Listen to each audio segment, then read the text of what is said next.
everyone.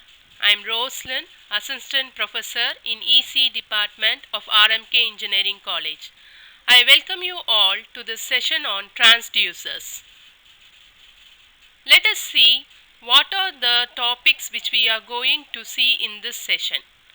First, we are going to see what is a transducer, what is the role of a transducer, how it works, and then we are going to see the classification of transducers, the different types of transducers, and then we are going to see what are the factors that has to be taken into account when selecting a transducer. After that, we are going to see what are the requirements for a good transducer. First, let us see what is meant by a transducer. Transducer is nothing but it is a device which converts a physical quantity into the proportional electrical signal. The electrical signal may be a voltage, current or frequency. This process of transforming the signal from one form to another form is called as transduction. So, transducer works on the principle of transduction. Transducer is also called as pickup device. Let us see what are the different types of energy transformations generally available. First, we have an energy transformation from electromagnetic fields to current or from current to electromagnetic fields.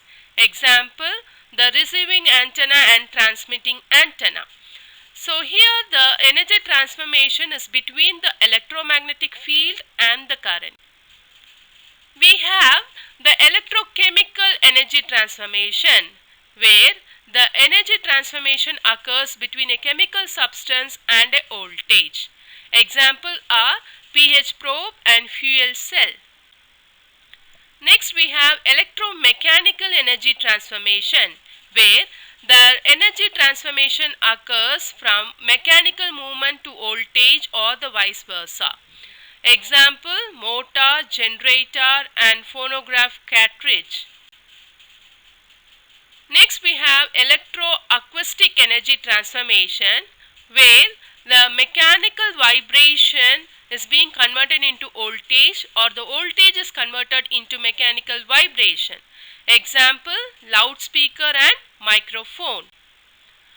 Next, we have photoelectric energy transformation, where the light signal is converted into voltage or the voltage is converted into light. Example, light bulb and photodiode. Next, we have thermoelectric energy transformation, where the energy transformation occurs from temperature to voltage or from voltage to temperature. Example, hot plate and thermostat. So, we have seen now what are the ways in which the energy transformation can occur. Now, transducer is the device which is going to do this energy transformation. It receives the energy from one system and transmits it to another, often in a different form. Let us see how this transducer works. Transducer is made up of two main components, sensing element and transduction element. In the sensing element, what happens is the input, that is a physical quantity to be measured, will be sensed and it will be giving the output, corresponding output to the transduction element. The output of the sensing element is passed to the transduction element, and this transduction element will be responsible for converting the non-electrical signal into proportional electrical signal, and the electrical output will be got from this transduction element. Sometimes the transducers will perform both this transduction and sensing operation. Example, a thermocouple, where it will generate directly a voltage proportional to the heat at a junction of two dissimilar metals. So this is how transducer converts a non-electrical quantity into electrical quantity with the help of the sensing element and transduction element. Now let us see what are the different types of transducer. How the transducer is classified. The transducer is classified based upon the principle of transduction, and it is also classified based upon the application. It is also classified based upon the power source. It is classified based upon the output provided, and it is also classified based upon the principle of operation. So we have these different classifications. Let us see one by one in detail. First, the classification based on the transduction principle. Transducer is classified by the transduction medium. The transduction medium can be resistive, inductive or capacitive. It depends on the conversion process, that is, how the input transducer converts the input signal or the change in the input parameter into changes in the resistance, inductance or capacitance. So whatever is the physical quantity being measured, that will be reflected or corresponding change will be produced in resistance or inductance or capacitance.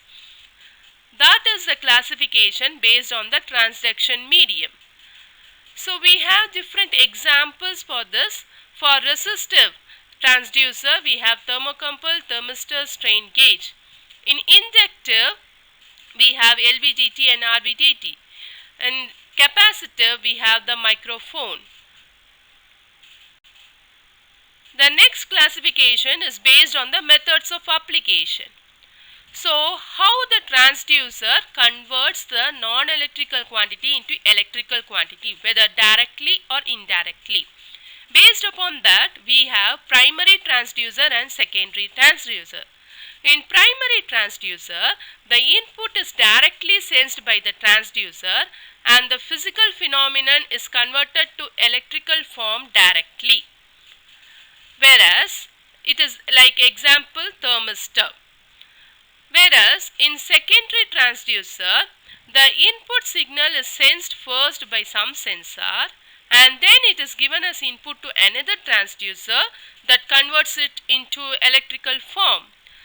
Example is pressure measurement by Bourdon tube, where the Bourdon tube acts as the primary sensor. It converts the pressure into displacement. So this displacement is then converted into electrical output by an LVDT. So this is the classification based on the method of application. Next we have classification based on the power source. Based upon the power source requirement, we have active transducer and passive transducer. Active transducer is also called a self-generating type transducer. Here, it generates an electrical signal corresponding to the physical parameter and does not require any external power source to do this operation. Whereas, in passive transducer, the electrical parameters like resistance, inductance or capacitance changes with the change in the input physical parameter, and this requires an external power source for this particular energy conversion. Next we have the classification based on the type of output. Whether the output from the transducer is analog in nature or digital in nature. Based on that, we have analog transducers and digital transducers. In analog transducer, the transducer converts the input quantity into an analog output. Analog in the sense it is continuous function of time. Example, we have strain gauge, LVDT, thermocouple, thermistor. In digital transducers, the transducers convert the input quantity into an electrical output which is in the form of pulses, that is discrete in nature. Example, the glass scale reading that is obtained by means of light source and an optical system and photocells. Next is the classification based on the transduction phenomenon. The transducer is a device which converts an electrical quantity into a non-electrical quantity into an electrical quantity. Example, resistive, inductive and capacitive transducers. Whereas the inverse transducer is just the opposite, which converts an electrical quantity into a non-electrical quantity. Example is piezoelectric crystals. So now that we have seen the different types of transducers and how they are classified based upon the transduction principle and then power source and then method of application and then based on the output and then based on the working principle, we have to now see what are the factors which we have to consider when we are selecting a transducer. The factors to be considered are: the transducer must have high input impedance and low output impedance to avoid loading effect. It should have a good resolution over an entire selected range. It must be highly sensitive to desired signal and insensitive to unwanted signal. It must be preferably small in size. It should be able to work in corrosive environment. It should be able to withstand pressure, shocks, vibrations, etc. It must have high degree of accuracy and repeatability. And it must be free from errors. The transducer circuit should have overload protection so that it will withstand the overloads. So these are the factors which we have to consider when we are selecting a transducer. Now we will see what are the requirements of a good transducer. A good transducer must have a good linearity. That is, whenever there is a change in the input, correspondingly there should be a change in the output. That characteristic between the input and the output must be linear. It should be having a good ruggedness, ability to withstand overload and protection measures. Repeatability. Repeatability is the ability to produce the same output for same input at different times and environment. Highly stable and reliable. The output should not be affected by temperature, vibration, other environmental conditions with minimal error. Good dynamic response. The ability to change the output quickly for the dynamic variation in the input with respect to time. Convenient instrumentation. It should have high analog output, high signal to noise ratio, direct measurement or after amplification. Good mechanical characteristics. The ability to withstand deformation and deterioration in performance caused by various mechanical strains. So these are the requirements of a good transducer. So now that we have seen about the transducer, let us quickly summarize what we have seen in this session. First, we have seen what is a transducer. Transducer is a device that converts a non-electrical quantity into electrical quantity. We saw what are the different energy transformations available, and then we saw how the transducer does this energy transformation, how it works. Transducer has two basic main elements, sensing elements and transduction element, and how it converts this non-electrical quantity into electrical quantity.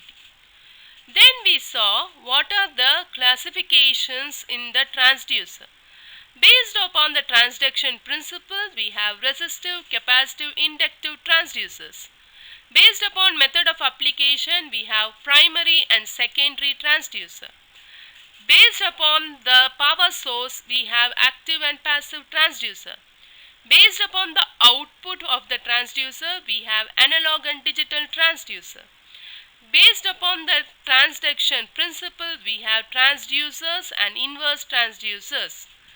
Then we saw what are the factors to be taken into account when we are selecting a transducer. And finally, we saw what is the requirements of a good transducer. you.